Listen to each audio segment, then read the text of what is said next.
Assalamualaikum warahmatullahi wabarakatuh. Happy Eid Mubarak, Miss.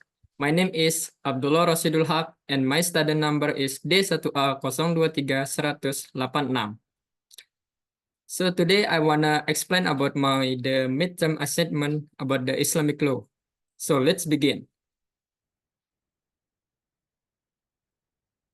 Here are table of contents.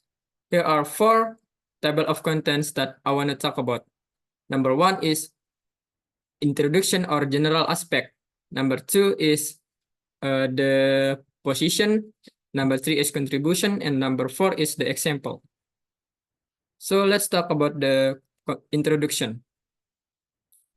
So Islamic law is a system of rules based on the revelation of Allah and the teachings of the Prophet. Islamic law regulates behavior that is binding for all adherents. Islamic law is derived from the Quran and Hadith. Each commandment recommended by Allah has a different law. Islamic law covers various aspects of life, including worship, morals, muamalah, and criminal law. All guidelines that have been established in Islamic law must be implemented. So here are general aspects of Islamic law. Number 1 is laws of worship, and number 2 is family law. Number 3 is muamalat law. Number 4, constitutional law and governance. Number 5, criminal law. Number 6, interstate law. And the last one, number 7, is the law of manners.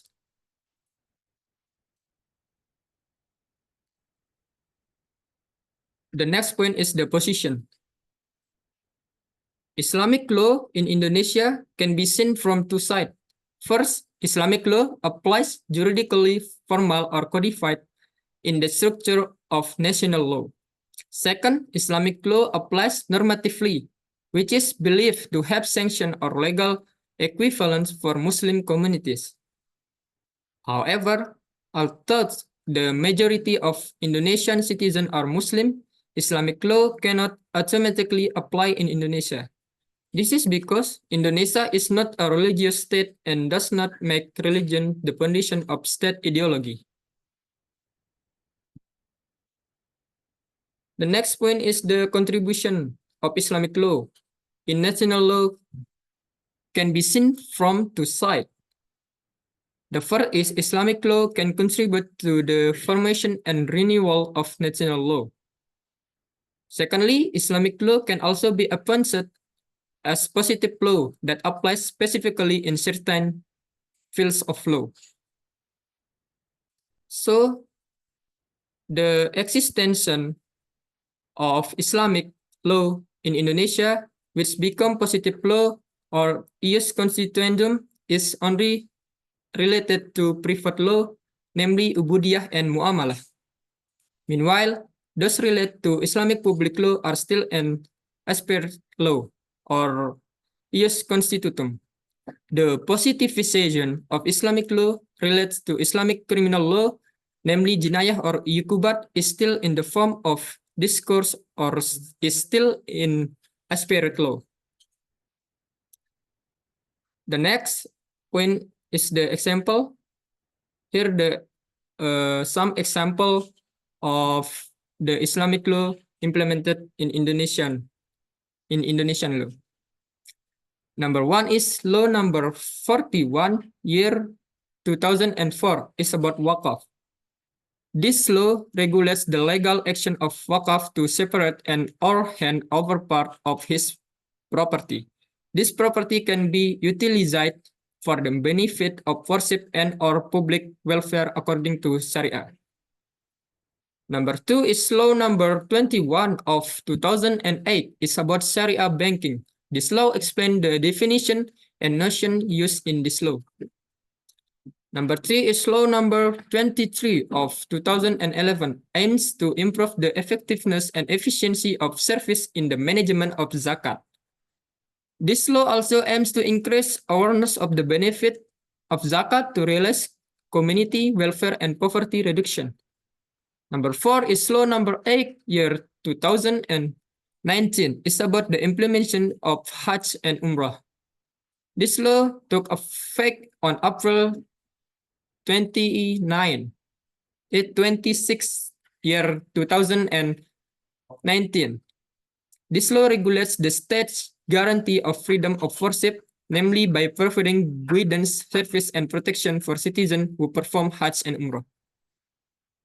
The last one is law number 18 of 2019 is about Islamic boarding school. This law regulates the implementation of the function of education, da'wah, and community empowerment.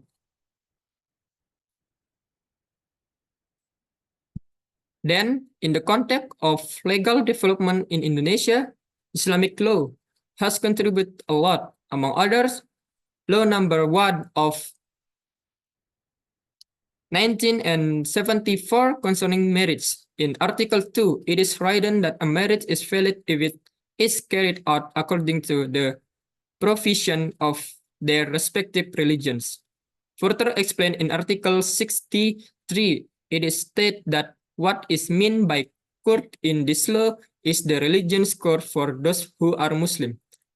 Law number 7 of 19 and 89 concerning religious court. Government Regulation number 28 of 90 and 78 concerning land trust. Complementation of Islamic law or KHI and many more. So the conclusion about my presentation today is Islamic law is still understood by some people as a normative law that has no juridical sanction or binding force for the community. Normative law is only considered as a benchmark of behavior for a person with moral sanction from society.